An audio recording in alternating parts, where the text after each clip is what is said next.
잘 치셨습니까? 19번 문제를 풀어볼게요. 19번. 힘내고. 오늘 마지막 시간이에요. 더 길게 안 할 거예요. 그렇다고 오늘 오후까지 할 수는 없잖아요. 19번 포트폴리오 이론에 관한 설명으로 틀린 것을 골라보랍니다. 1번 동일한 위험도에서 가장 수익이 높은 포트폴리오. 이게 지배원리에 의한 포트폴리오죠. 동일한 수익률 하에서 가장 위험도가 낮은 포트폴리오. 맞죠? 동일 수익에서는 위험이 제일 적은 게 효율적 포트폴리오잖아요. 그러니까 위험도가 가장 낮은 포트폴리오를 연결하는 곡선을 효율적 프론티어라고 한다. 효율적 전선. 5. 2번 경기 변동, 인플레이션, 이자율 변동. 시장 위험은 피할 수 없는 위험. 체계적 위험이죠. 비체계적 위험이라고 그래서 X. 문제 푸는 요령.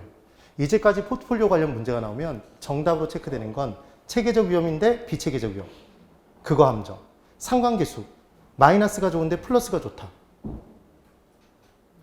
되세요? 그 다음 무효적. 이게 가장 많이 나왔던 문제. 거기에 변이계수. 위험과 수익 바꿔서. 변이계수의 크기는 위험의 크기. 그것만 기억하면 문제들이 다 풀려요, 실은. 3번. 서로 다른 두 자산 간의 수익률의 움직임이 완전한 음의 상관관계에 있대요. 그럼 얘는 마이너스 1이란 얘기죠, 여러분? 그러면 불필요한 위험은 0까지, 비체계적 위험은 0까지 제거할 수 있다. 4번. 기대 수익률의 분산 또는 표준 편차. 이게 위험이죠. 투자하는 위험을 측정하는 전통적인 방법이다. 5번. 투자를 분산하는 것은 위험을 줄이는 방법 중 하나이다. 맞네요. 20번. 포트폴리오 이론에 관한 설명으로 틀린 것을 골라보래요. 자, 보시면 1번 보세요. 지금 3번. 포트폴리오의 구성을 통해 투자와 관련된 모든 위험을 회피할 수 있어요? 모든 위험은 총위험이죠. 총위험을 회피할 수 있는 게 아니죠. 무슨 위험만? 비체계적 위험. 뭐는 남는다? 체계적 위험은. 그러니까 체계적 위험은 우하향한다 그러면 X네요. 자, 잠깐만.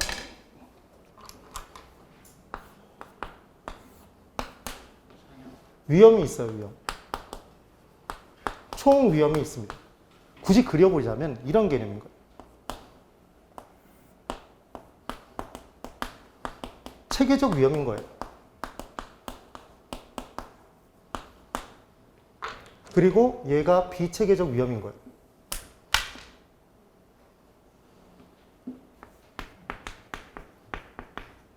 이 그림이 이해되시나요?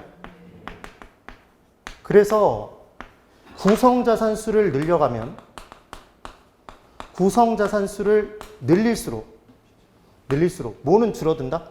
비체계적 위험은 우하향하는 곡선이 되는 거죠, 지금. 네. 근데 체계적 위험은 계속 똑같잖아요. 그래서 얘를 다 줄여버리면 비체계적 위험이 제로가 되면 체계적 위험과 총위험이 같아지는 거죠. 네. 지금 그 얘기인 거예요. 그 다음. 지금 4번에 상관계수가 마이너스 1인 경우 포트폴리오의 총 위험과 체계적 위험은 같아진다는 얘기는 뭐가 빵이 된다? 이 둘이 같아졌다는 얘기는 비체계적 위험이 빵이 된다. 지금 그 얘기죠. 그래서 맞다고요, 지금.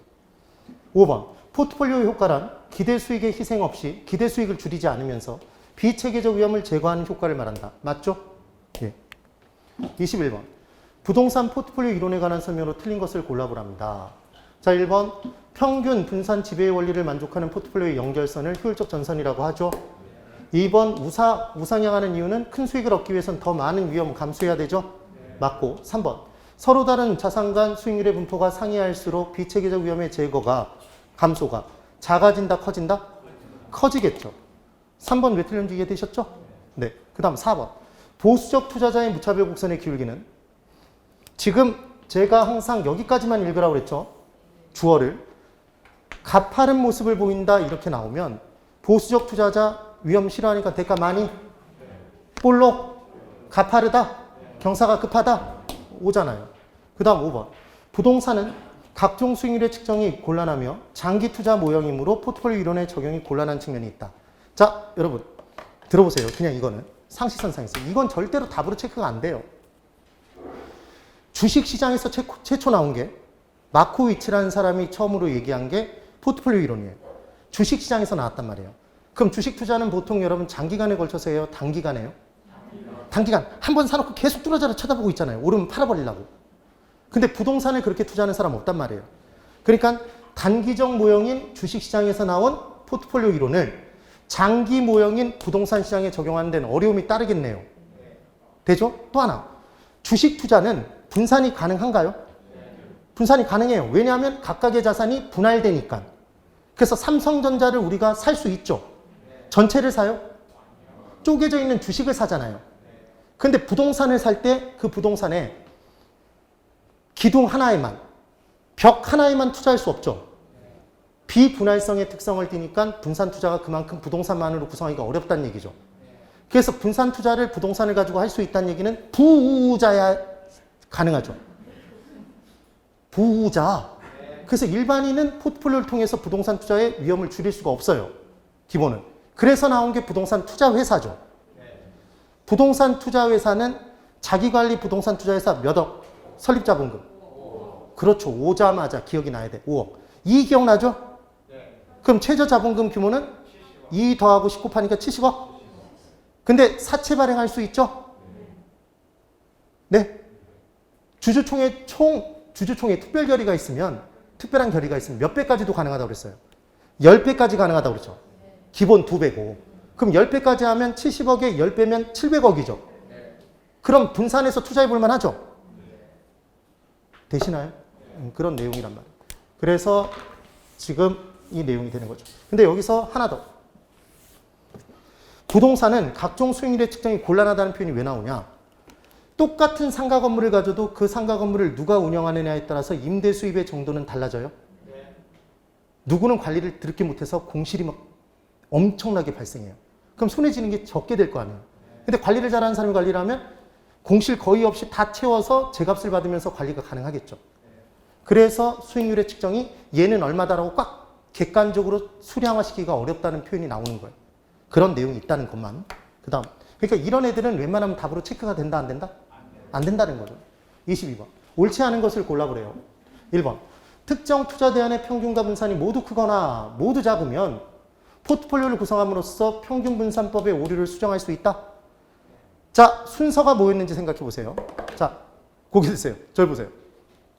제가 포트폴리오 이론을 먼저 설명하고 지배 원리를 설명했나요? 지배 원리를 먼저 설명하고 포트폴리오를 설명했나요? 지배 원리가 한계에 부딪혔을 때 변이 계수를 통해서 결정하거나 아니면 나눠서 투자하거나 얘기했죠. 그러니까 당연히 포트폴리오 이론이 뭘 보완해 주는 거다? 평균과 분산의 원리, 지배 원리의 오류를 수정해 주는 거죠. 뭐가? 포트폴리오 이론이. 되셔야 돼요. 그 다음 2번. 효율적 전선이란 동일한 위험도에서 기대 수익률이 가장 높은 포트폴리오를 연결했죠. 위로 볼록하죠, 위로. 우상향의 모습을 보이죠. 3번. 효율적 전선상의 포트폴리오 평균 분산 지배 원리의 적용이 작용하지 않으므로 우열을 가릴 수 없다. 자, 3번 보기에 별표 하나. 아까 제가 죽어라고 강조했던 내용. 효율적 전선상의 포트폴리오는 다 대장들이죠. 대장들은 지배 원리가 상호간에 작용되지 않죠. 그러니까 지배 원리로 뭐가 더 좋다라고 선택할 수 없죠. 그 얘기인 거예요, 지금. 4번. 분산 투자함에 따라 포트폴리오의 총 위험은 감소하나? 총 위험은 감소하는 거 맞나요? 맞죠? 총 위험 중에서 사실은 뭐가 감소하는 거예요? 비체계적 위험이 감소함에 따라 총 위험이 감소하는 건 맞죠? 이거 총 위험이 감소한다고 그랬다고 틀렸다고 잡아내시면 안 된다는 얘기예요. 가장 효율적인 포트폴리오가 구성될지라도 총 위험이 0으로까지 감소하는 것은 아니다. 뭐가 있기 때문에? 그렇죠. 체계적 위험이 있기 때문에. 그 다음 5번. 상관계수는 0부터 1 사이 값을 갖나요? 마이너스 1부터 플러스 1? 그렇죠. 마이너스 1부터 플러스 1. 얘 틀렸잖아요. 항상 문제의 답은 상관계수 쪽에 있거나 변이계수 쪽에 있거나 비체계적 쪽에 있거나 무효접에 있거나 그 중에 있다고요.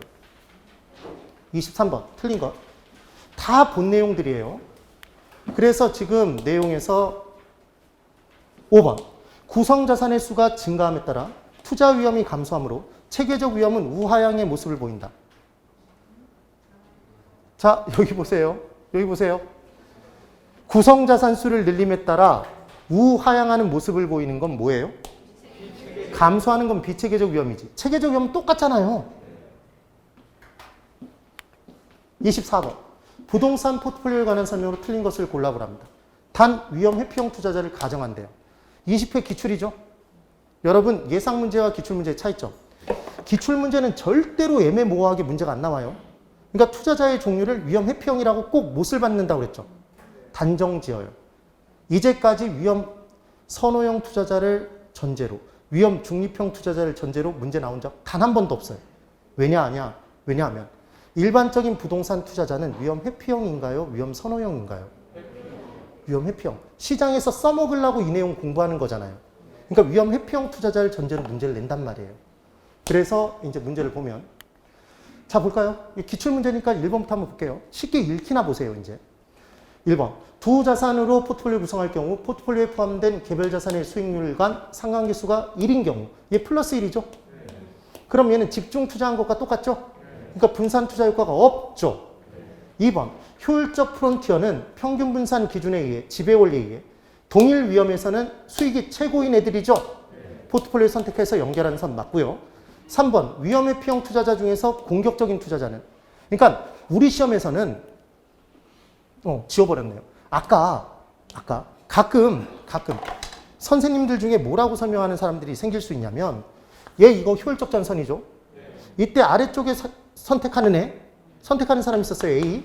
그 다음 위쪽에 선택하는 사람 B. 이때 A를 뭐라고 설명하는 사람이 있냐면 위험 회피형 투자자. 얘를 위험 선호형 투자자라고 설명하는 사람이 있다고요. 이렇게 설명하면 돼요, 안 돼요? 안 된다는 얘기예요. 왜냐하면 기출로 다 위험 회피형 투자자를 전제로 위험을 동일 수익이면 위험이 더 적은 걸 선택하는데 그 위험 회피형 투자자라 할지라도 위험을 하나도 감수하지 않는 게 아니라 감수할 만한 대가가 주어지면 그 위험을 감수하죠.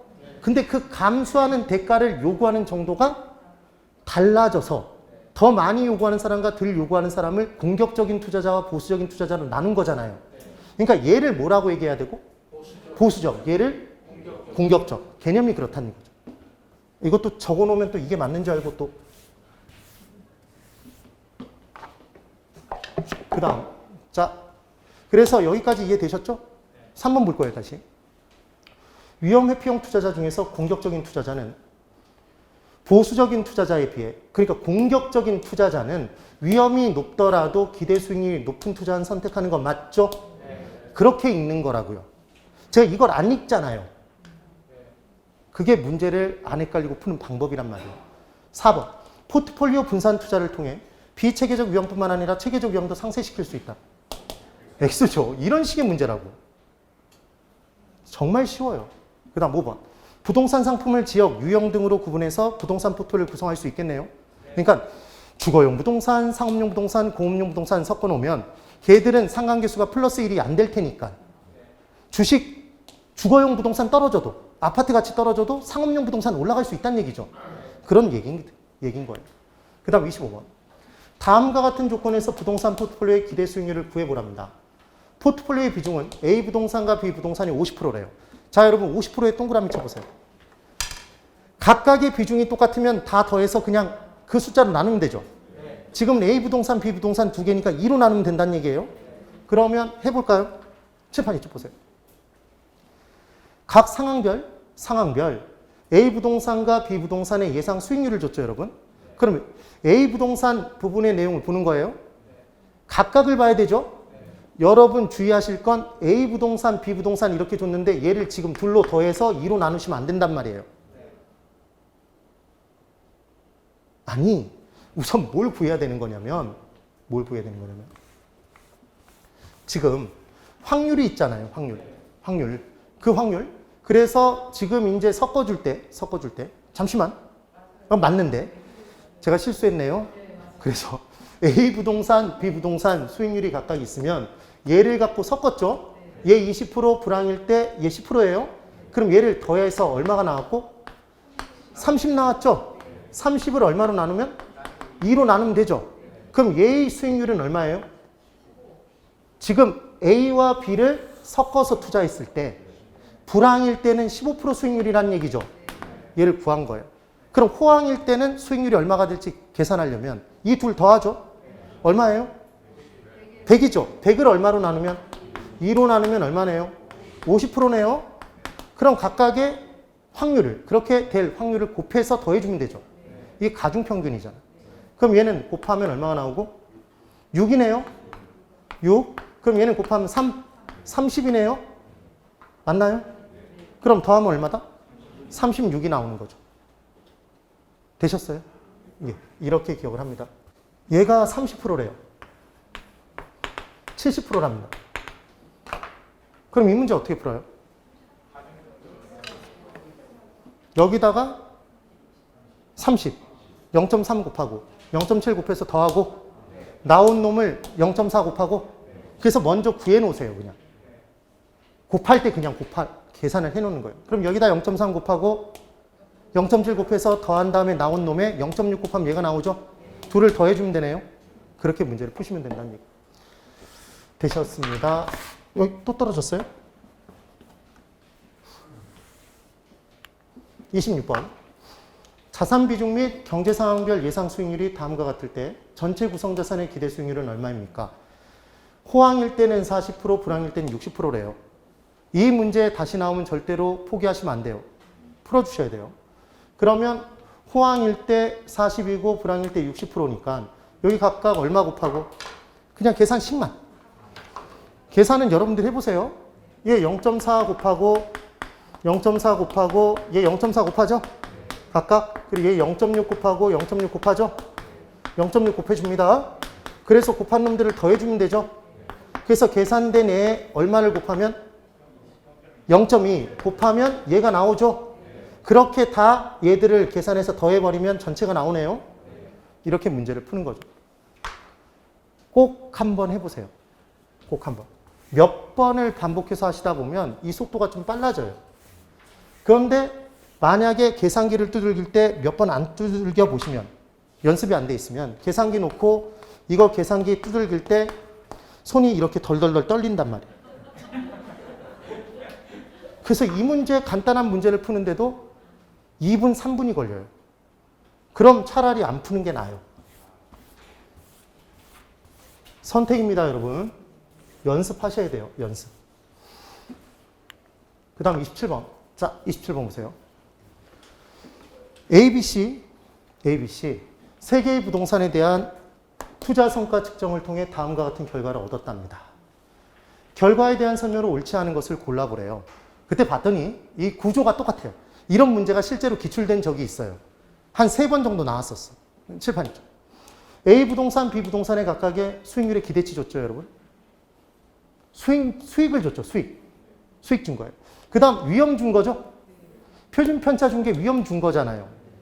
그러면 이렇게 주고 얘들의 각각의 타 금융상품 수익률과의 상관계수를 줬어요. 상관계수. 움직임의 유사성을 얘기한 거죠. 이때 주식은 0.675, 0.236, 0.567이죠. 네. 채권은 0.458, 0.123, 0.365로 전체적으로 상관계수의 수치가 뭐가 낮아요? 뭐가 낮아요? 채권이 낮죠? 그럼 당연히 채권과 분산 투자를 해야 돼요. 여기로 추가로 얘들 투자하면서 셋에 분산 투자하면서 포트폴리오 구성했는데 금융상품 하나를 추가로 편입시키려고 해요. 이 포트폴리오에. 그럼 주식과 채권 중에 뭘 선택해야 돼요? 채권이란 얘기예요. 상관계수가 더 낮으니까. 그게 우리가 공부했던 내용이잖아요.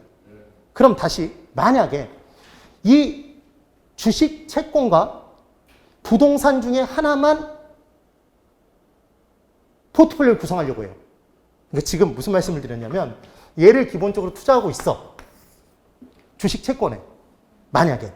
그럼 이때 A 부동산, B 부동산, C 부동산 중에 하나를 사서 이 포트폴리오에 편입시키고자 해요. 그럼 그때는 뭘 하는 게 좋아요? 문제 푸는 요령. 세로축에서도 수치가 낮은 애들 찾으면 되고 가로축에서도 수치가 낮은 애들 찾으면 되죠.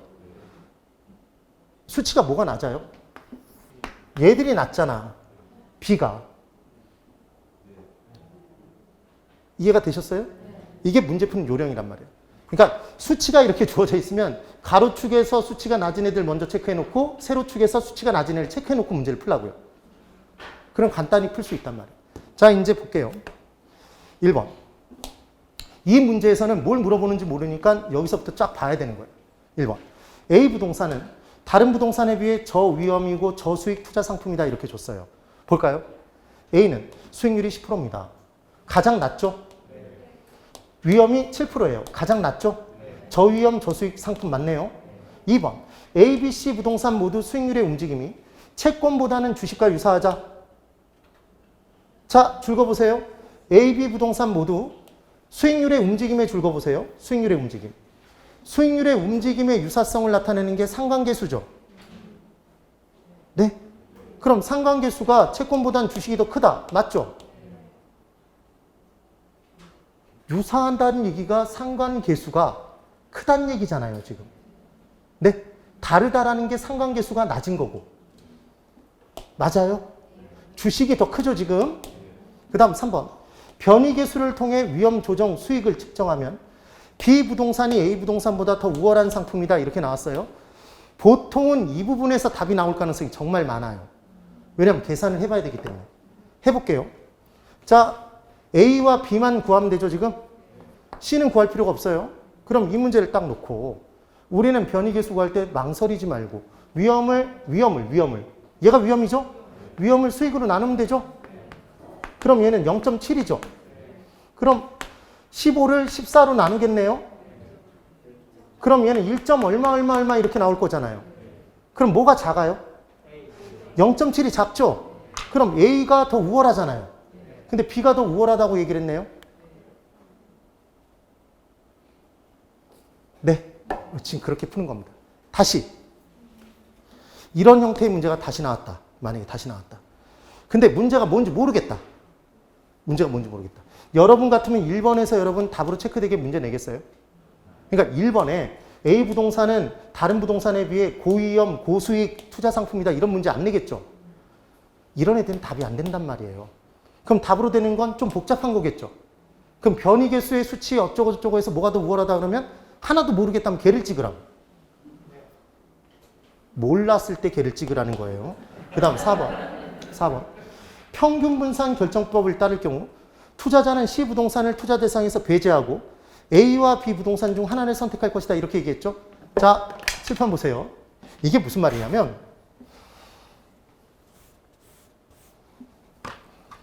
지금 뭘 판단하는 거예요? C가 배제되는지 배제되지 않는지를 판단하는 거죠.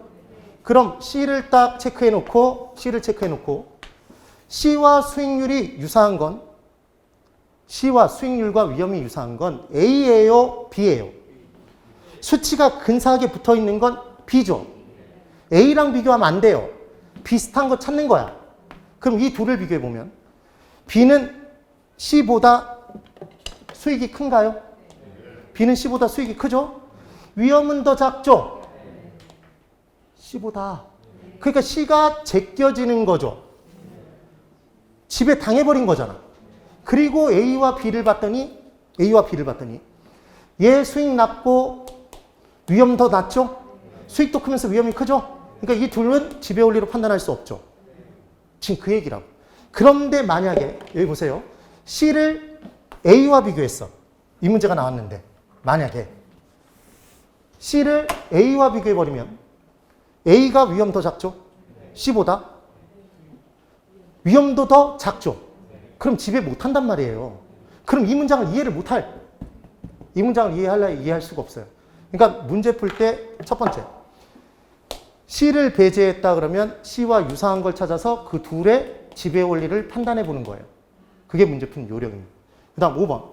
금융상품과 결합한 포트폴리오를 구성할 경우 타 금융상품 수익률과의 상관계수가 낮은 B 부동산이 아까 체크했던 거. B 부동산이 다른 부동산보다 좋은 포트폴리오 구성이 된다? 상관계수가 낮은 게 더 좋다면서요. 네, 이 문제의 응용. 여기선 지문에 안 나왔지만 A, B, C 세 개의 부동산에 투자를 하고 있을 때 금융자산 중 하나를 선택한다면 채권에 한다, 주식에 한다? 채권. 그래서 아까 제가 낮은 애들을 먼저 체크해 놓으라고 그랬죠? 지금 그 얘기인 겁니다. 정말 이 문제 확실하게 이해되세요? 문제들의 종합편이라고 보시면 돼요. 28번. 평균 분산 모형에 관한 설명으로 옳은 것을 골라보래요. 1번. 투자한 A의 평균이 B보다 작대요. 그럼 수익이 B가 더, A가 작은 거죠, A가. 그 다음 A의 분산은 B와 같답니다. 그럼 위험은 A, B가 똑같죠? 그러면 지금 평균이 더 큰 뭐가 선호되겠어요? 잠깐만, 이 문제 풀 때 이렇게 푸시라고요. A의 평균이 B보다 작다 그랬으니까 얘가 더 큰 거죠? 아니 지금 잘못했죠? 얘가 더 큰 거죠? 수익이 얘가 큰 거예요. 근데 위험이 둘이 똑같대요. 그럼 얘를 선택하죠. 근데 반드시 선호되는 것은 아니다라고 얘기했잖아요. 그건 X죠? 그 다음 2번. 투자한 A의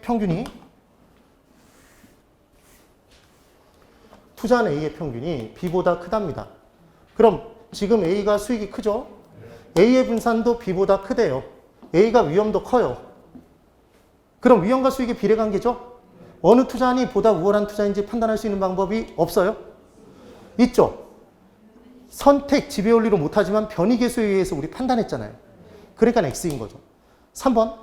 평균이 동일한 경우 위험이 큰 투자안이 위험이 작은 투자안을 지배해요? 위험이 작은 게 위험이 큰 걸 지배하죠. 그러니까 틀렸네요. 4번. 서로 다른 두 투자안의 어느 일방의 평균과 분산이 모두 크거나 모두 작은 경우에 변이계수를 이용하여 보다 우월한 투자안의 선택이 가능하다. 4번이 맞죠. 쉽게 풀리세요 이제? 네, 많이 좋아졌죠. 5번. 투자한 A의 평균은 B보다 큰 반면 A의 분산은 B보다 작다면 자, 평균이 더 커요.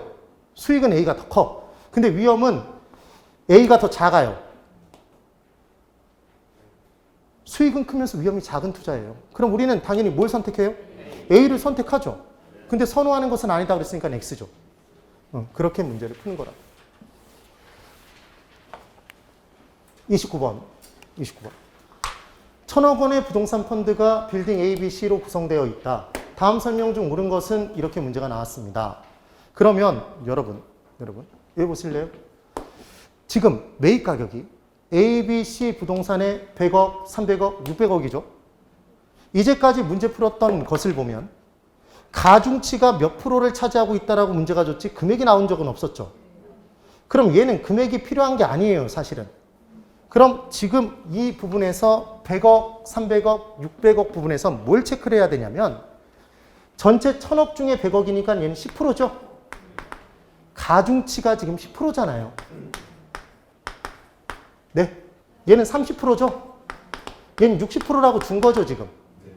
문제가. 그럼 우리는 얘 가중평균 해볼 수 있죠. 가중평균 기대수익률 계산할 수 있잖아요. 계산 한번 해볼까요? 왜냐하면 1번에 부동산 펀드의 기대수익률이 연 10.5%라고 줬으니까 얘가 맞는지 확인해 봐야 되잖아요. 확인해 볼게요. 얘 곱하면 얼마예요? 0.6이죠? 이 둘 곱하면 0.6. 그럼 10%에 0.3이면 3이죠? 얘 곱하면 3이잖아요. 3. 그럼 얘를 곱하면 7.2죠? 맞을 것 같은데? 맞죠? 그럼 3에 7.2에 더하면 10.2에 0.6 더하면 10.8이죠? 10.5라고 얘기했으니까 X네요. 됐나요? 그러면 잠깐만. 여러분이 이제 그 다음 문제를 볼게요. 자, 1번 풀었어요. 그 다음 2번. 빌딩 A는 빌딩 C보다 고위험 고수익의 투자 상품이다. 투자 부동산이다. 이렇게 돼 있죠. C를 볼까요? C는 수익률이 12%죠. 네. 위험은 얼마예요? 10%죠. 10%. 그러면 얘는 12%, 10%인데 지금 빌딩 A가 6%, 4%잖아요. 근데 빌딩 A가 C보다 고위험 고수익이라고 했으니까 X인 거죠.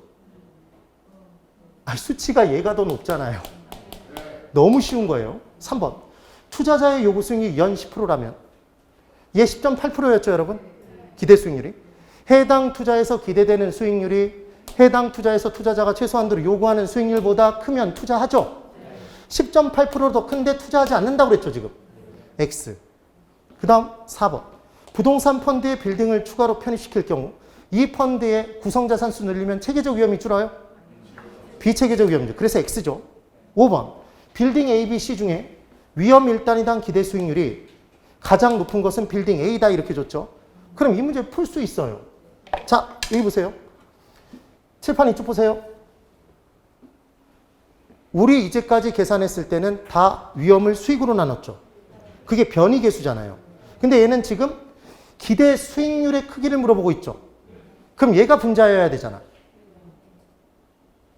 네. 변이계수 여기잖아요. 여. 네. 그러면 이때는 수익을 그냥 위험으로 나눠주면 되죠. 각각을. 그럼 나누면 얼마가 나와요? 6을 4로 나누면 1.5. 1.5죠.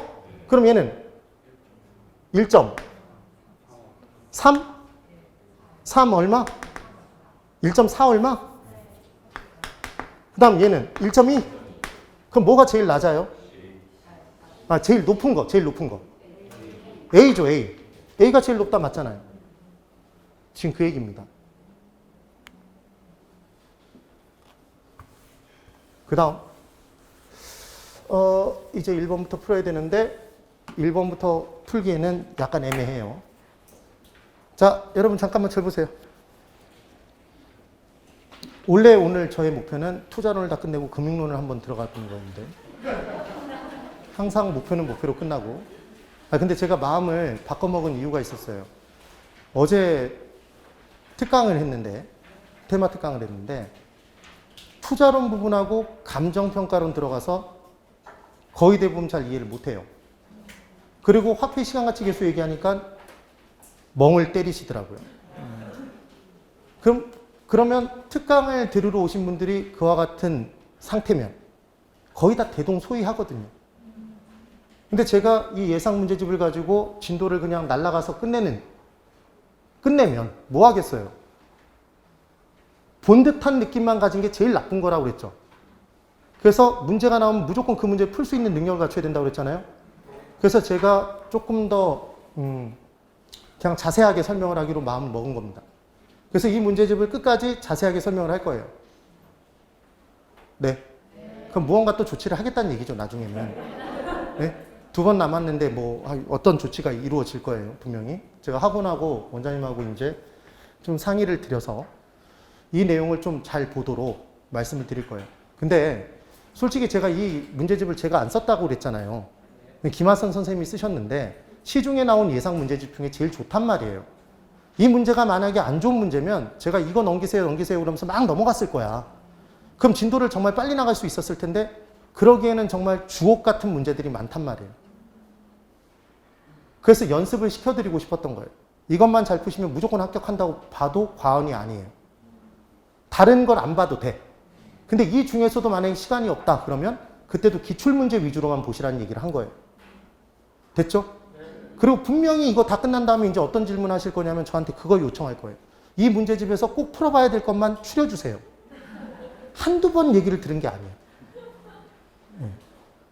기출문제 위주로 보시고 추릴 수는 없어요. 문제가 너무 많아서 이걸 추리려면 제가 또 머리가 터져. 그러니까 본인이 만약에 복습하는 방법, 본인이 공부를 하셨는데 화폐 시간가치 계수 설명을 듣는 순간 이해가 잘 안 됐어요. 그럼 제발 오늘 제가 문제풀이반에서 진행한 화폐 시간가치 계수만큼 설명을 할 수가 없습니다. 꼭 그걸 반복해서 인강으로 돌려보세요.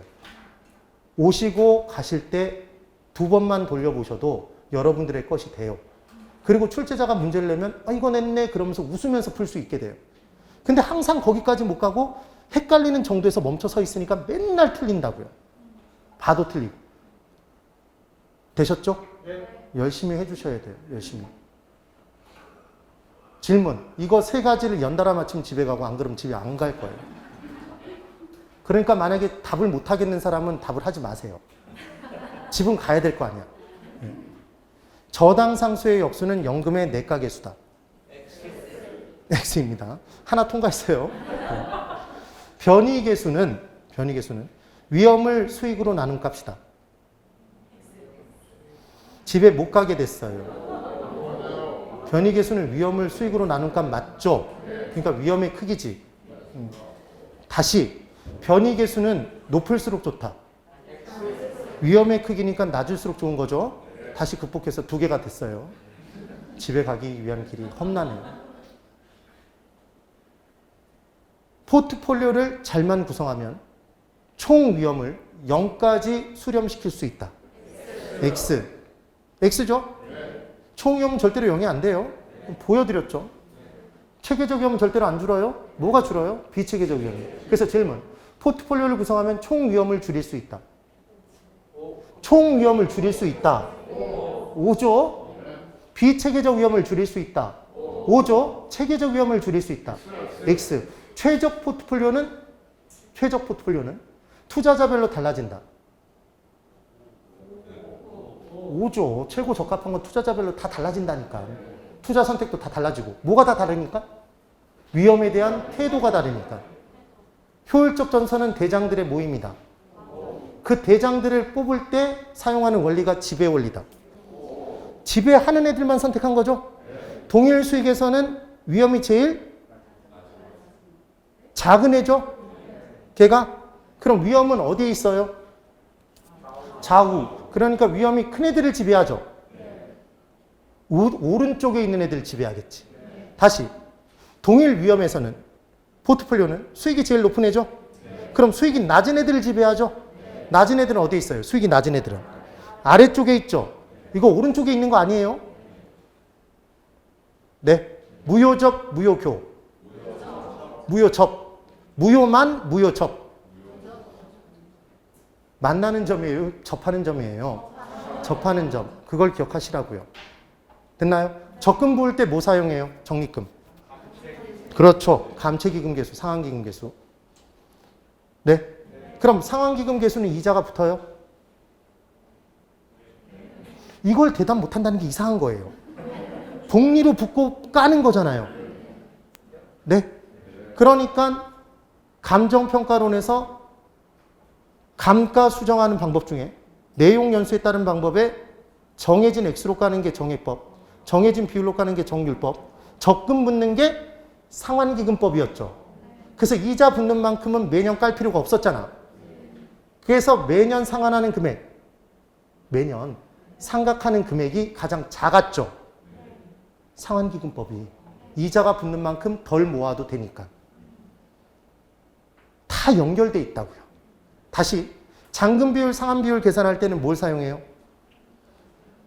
6개 중에 뭐? 연금의 현가계수. 이 부분이 약하니까 이 부분을 죽어라고 써보시라고요. 됐죠? 네. 하나만 더 이제 끝이에요, 진짜. 이거 정체를 한 방에 맞추면 집에 가는 거예요.